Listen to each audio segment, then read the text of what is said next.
Hello everyone, সবাই কেমন আছো? আশা করি খুব ভালো আছো। তো আজকে আমি তোমাদের সঙ্গে একটা বিষয় শেয়ার করতে চলে এসেছি, যেটা হচ্ছে আমাদের হেলথ অ্যাসিস্ট্যান্ট ফিমেলদের স্যালারি স্ট্রাকচার কীরকম।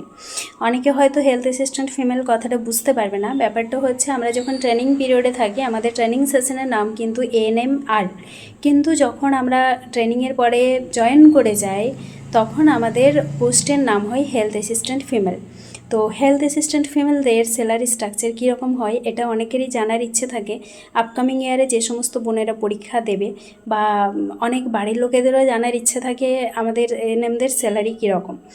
আর যারা যে সমস্ত বোনেরা ট্রেনিং করছো বা আগামী বছরগুলোতে তারা পরীক্ষা দেবে, তো সবার একটা কোশ্চেন থাকে যে আমাদের এএনএমদের স্যালারি কীরকম।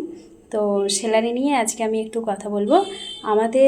আমরা যখন 2024-এ জয়েন করেছিলাম, জয়েনিংয়ে আমাদের স্যালারি ছিল 29,000 সামথিং, এবং তারপরে 4% দিয়ে অ্যাড হয়েছে, এবং প্রতি বছর জুলাইতে একবার 3% করে ইনক্রিমেন্ট সবাই পায়। তো সেটাও তোমরা রেগুলার বেসিসে পাবে।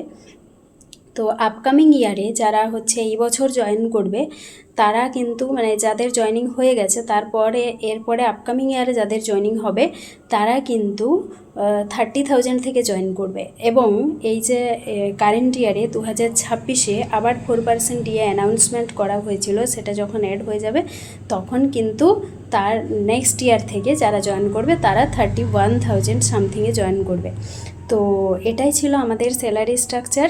এছাড়াও এটা গ্রস স্যালারি, এটা বাদে তোমরা কিছু প্রোগ্রামের জন্য, যেমন আমাদের যে VHND সেশন করা হয়, মা এবং বাচ্চার ভ্যাকসিনেশনের যে ব্যাপারটা, ইমিউনাইজেশনের ব্যাপার, তো সেখানে পার ক্যাম্পে তোমরা 100 করে টাকা।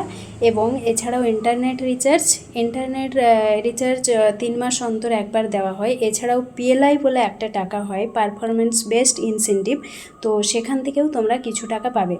তো এগুলোই হচ্ছে